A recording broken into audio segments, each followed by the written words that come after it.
Hi எல்லாருக்கும் வணக்கங்க. Welcome to Edumatics plus. நம்ம தமிழ்நாட்டுடைய பள்ளிக்கல்வித்துறையில் இப்போ ஒரு மிக முக்கியமான அதிரடி மாற்றம் நடந்திருக்கு. ஆமாங்க. தமிழ்நாடு பாடநூல் மற்றும் கல்வியியல் பணிகள் கழகத்தோடைய புதிய தலைவராக லயோலா மணி அவர்கள் நியமிக்கப்பட்டிருக்காரு. அதற்கான அதிகாரப்பூர்வ அரசாணையும் இப்போ வெளியாகியிருக்கு. தமிழக முதலமைச்சர் திரு ஜோசப் விஜய் அவர்கள் கையாலேயே இந்த நியமன ஆணையை லயோலா மணி அவர்கள் பெற்றிருக்காரு. அது மட்டும் இல்லாமல் தமிழக முதலமைச்சர் அவர்கள் தலைமையில் பள்ளிக்கல்வித்துறை அமைச்சர் மற்றும் உயர் அதிகாரிகளுடைய ஒரு மாபெரும் ஆலோசனை கூட்டம் நேற்றுக்கு தலைமைச் செயலகத்தில் நடந்திருக்கு. நம்ம அரசு பள்ளிகளுடைய தரத்தை உயர்த்துறதுக்காகவும் வர 2031க்குள்ளே தமிழ்நாட்டில் இருக்கிற அரசு பள்ளிகளில் என்னென்ன நவீன மாற்றங்களை கொண்டு வரணும் அப்படின்னும் பல அதிரடி முடிவுகள் இந்த கூட்டத்தில் எடுக்கப்பட்டிருக்கு. இன்றைக்கி நம்ம வீடியோவில் புதிய தலைவராக நியமிக்கப்பட்டிருக்கிற லயோலா மணி அவர்கள் யார், இவருக்கு முன்னாடி இந்த பதவியில் இருந்தது யார், அது மட்டும் இல்லாமல் தமிழக அரசு இப்போ பள்ளிக்கல்வித்துறையில் கொண்டு வர போகிற நவீன டிஜிட்டல் திட்டங்கள் மற்றும் தற்போதைய சிறப்பு திட்டங்கள் என்னென்ன, இதை பற்றி முழுமையாக நம்ம இந்த வீடியோவில் பார்க்க போகிறோம். வீடியோவை ஸ்கிப் பண்ணாமல் முழுசாக பாருங்கள். நம்ம சேனலுக்கு நீங்கள் புதுசுனா மறக்காமல் சப்ஸ்கிரைப் பண்ணிவிட்டு பக்கத்தில் இருக்கிற பெல் ஐக்கானையும் கிளிக் பண்ணிக்கோங்க. சரி, வாங்க இப்போ நம்ம வீடியோக்குள்ளே போகலாம். முதல்ல இந்த புதிய நியமனத்தை பற்றி பார்ப்போம். தமிழ்நாடு பாடநூல் மற்றும் கல்வியியல் பணிகள் கழகத்துடைய தலைவராக நியமிக்கப்பட்டிருக்க லயோலா மணி அவர்கள் யார் அப்படின்னு பலருக்கும் ஒரு கேள்வி இருக்கும். லயோலா மணி அவர்கள் தற்போதைய ஆளுங்கட்சியான தமிழக வெற்றி கழகத்தின் மிக முக்கிய பேச்சாளர் மற்றும் அந்த கட்சியினுடைய கொள்கை பரப்பு இணை செயலாளராக பொறுப்பு வகித்து வரவர். மேடைகளில் மிக தெளிவாகவும் ஆழமாகவும் கருத்துக்களை பேசக்கூடிய ஒரு சிறந்த ஆளுமைனே சொல்லலாம் அவரை. பள்ளிக்கல்வித்துறை செயலாளர் பி சந்திரமோகன் அவர்கள் வெளியிட்ட அரசாணையின்படி லயோலா மணி அவர்கள் இந்த பதவியில் 3 ஆண்டுகள் நீடிப்பார் அப்படின்னு சொல்லி அறிவிக்கப்பட்டிருக்கு. சென்னை தலைமை செயலகத்தில் முதலமைச்சர் விஜய் அவர்கள் முன்னிலையில் பள்ளிக்கல்வித்துறை அமைச்சர் ராஜ்மோகன் அவர்கள் முன்னிலையில் இந்த நியமன ஆணை வழங்கப்பட்டிருக்கு. இவருக்கு முன்னாடி இந்த பதவியில் யார் இருந்தாங்க அப்படின்னு பார்த்தீங்கன்னா, கடந்த நம்மளுடைய திமுக ஆட்சி காலத்தில் பிரபல மேடை பேச்சாளரும் பட்டிமன்ற நடுவருமான திண்டுக்கல் லியோனி அவர்கள் இந்த பதவியில் இருந்தார்.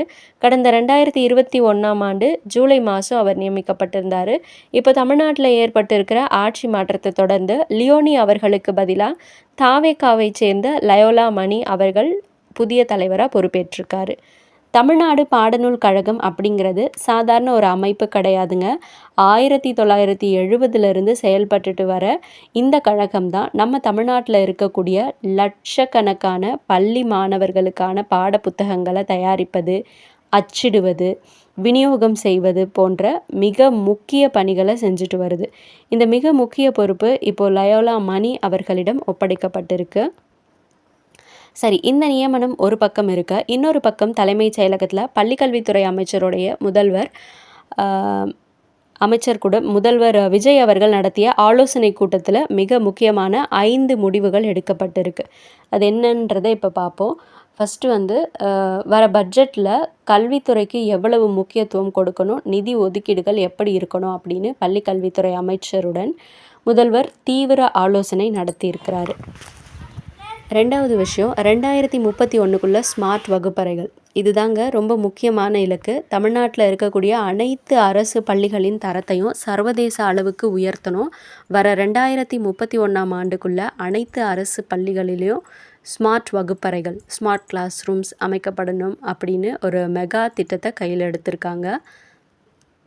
3வது விஷயம், செயற்கை நுண்ணறிவு, ஏஐ மற்றும் நவீன பாடங்கள். காலத்துக்கு ஏற்ற மாதிரி பாடத்திட்டங்களை மாற்றணும் அப்படின்னு உலகமே இப்போ பேசிகிட்டு இருக்கக்கூடிய செயற்கை நுண்ணறிவு, ஆர்டிஃபிஷியல் இன்டெலிஜென்ஸ், ஏஐ மற்றும் காலநிலை அறிவியல், கிளைமேட் சயின்ஸ் போன்ற நவீன பாடங்களை பள்ளி பாடத்திட்டத்தில் கொண்டு வர்றது குறித்து இந்த கூட்டத்தில் ஆலோசிக்கப்பட்டிருக்கு.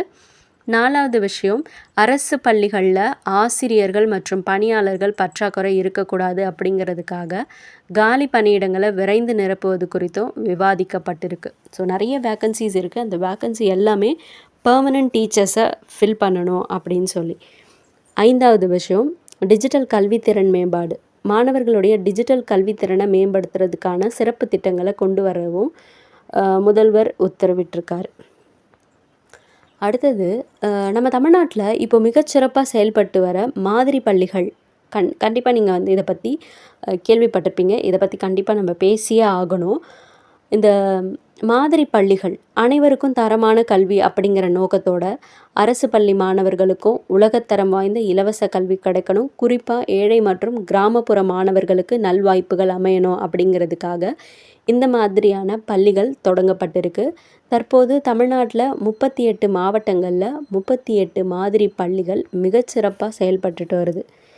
இந்த மாதிரி பள்ளிகளுடைய சிறப்பம்சங்கள் என்னென்னா, அதிநவீன வகுப்பறைகள் மற்றும் தங்கி படிப்பதற்கான உண்டி உறைவிட வசதி, நவீன அறிவியல் மற்றும் கணினி ஆய்வகங்கள், ஹைடெக் லேப்ஸ். இது மட்டும் இல்லாமல் அரசு பள்ளி மாணவர்கள் உயர்கல்விக்கு செல்வதற்காக நீட், ஜேஇஇ இந்த மாதிரியான தேசிய அளவிலான போட்டித் தேர்வுகளுக்கான சிறப்பான பயிற்சிகளும் இலவசமாகவே இங்கே வழங்கப்படுது. கல்வி ஒன்றே அழியாச் செல்வம் அப்படிங்கிற வாசகத்துக்கு ஏற்ற மாதிரி இந்த பள்ளிகள் செயல்பட்டு வருது. இது தவிர அரசு பள்ளிகளில் படிக்கக்கூடிய மாணவர்களுக்கு என்னென்ன இலவச பொருட்கள் மற்றும் சிறப்பு திட்டங்கள் வழங்கப்படுது அப்படின்னு ஒரு பெரிய லிஸ்ட்டே இருக்குது. ஃபஸ்ட்டு, மாணவர்களுக்கு தேவையான சீருடை, புத்தகங்கள், காலணிகள் மற்றும் புத்தகப்பை அப்படின்னு சொல்லி எல்லாமே முற்றிலும் இலவசமாக வழங்கப்படுது. மாணவர்களினுடைய உடல் நலனை கருத்தில் கொண்டு காலையில் காலை உணவு திட்டம் மற்றும் மதியத்தில் மதிய உணவு திட்டம் சொல்லி 2 வேளையும் சத்தான உணவுகள் வழங்கப்படுது. அரசு பள்ளிகளில் படிச்சுட்டு உயர்கல்விக்கு செல்ல விரும்புகிற மாணவர்களுக்கு மருத்துவம் மற்றும் பொறியியல் படிப்புகளில் 7.5% முன்னுரிமை உள்ஒதுக்கீடு வழங்கப்பட்டு வருது. புதுமை பெண் திட்டம், தமிழ் புதல்வன் திட்டம், அரசு பள்ளிகளில் படிச்சுட்டு கல்லூரிக்கு செல்லும் மாணவிகளுக்கு மாதம் 1000 ரூபாய் நிதி உதவி வழங்குகிற புதுமை பெண் திட்டமும், மாணவர்களுக்கு மாதம் 1000 ரூபாய் வழங்கும் தமிழ் புதல்வன் திட்டமும் மிகச்சிறப்பாக செயல்படுத்தப்பட்டு வருது. இதனால் ஏழை எளிய குடும்பங்களைச் சேர்ந்த பிள்ளைகளும் எந்தவித பொருளாதார தடையும் இல்லாமல் உயர்கல்வியை தொடர முடியுது. ஸோ யோசிச்சு பாருங்கள், ஒரு மாநிலத்தோடைய வளர்ச்சி அப்படிங்கிறது அந்த மாநிலத்தோடைய கல்வி வளர்ச்சியில் தான் இருக்குது. இப்போ தமிழ்நாடு பாடநூல் கழகத்துக்கு லயோலா மணி அவர்கள் தலைவராக நியமிக்கப்பட்டிருப்பது ஒரு புதிய உத்வேகத்தை தரும்னு நம்பலாம். அதே நேரத்தில் 2031க்குள்ளே அரசு பள்ளிகளை ஸ்மார்ட் பள்ளிகளாக மாற்றுறது, செயற்கை நுண்ணறிவு பாடங்களை கொண்டு வர்றது போன்ற இந்த தற்போதைய அரசின் திட்டங்கள் உண்மையவே வரவேற்கக்கூடிய ஒரு திட்டங்கள். அரசு பள்ளிகளில் படிக்கக்கூடிய மாணவ மாணவிகளின் சேர்க்கையை இன்னும் அதிகப்படுத்தவும் அவங்களுடைய எதிர்காலத்தை பிரகாசமாக்கவும் இந்த திட்டங்கள் பெரிய அளவில் நிச்சயமாக உதவும் அப்படிங்கிறதுல எந்த ஒரு மாற்று கருத்துமே இல்லை. இந்த புதிய மாற்றங்கள் பற்றியும் லயோலா மணி அவர்களினுடைய நியமனம் பற்றியும் நீங்கள் என்ன நினைக்கிறீங்க? அரசு பள்ளிகளில் ஏஐ பாடத்திட்டம் கொண்டு வர்றது சாத்தியமா? உங்களுடைய கருத்துக்களை கீழே இருக்க கமெண்ட்டில் மறக்காமல் சொல்லுங்கள்.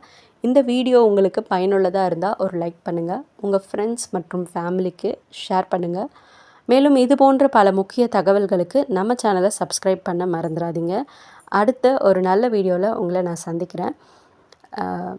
அண்ட் அதே போல் இதில் முக்கியமான ஆலோசனையாக ஆசிரியர்கள் காலி பணியிடங்கள் நிரப்பப்படும் அப்படின்னு சொல்லியிருக்காங்க.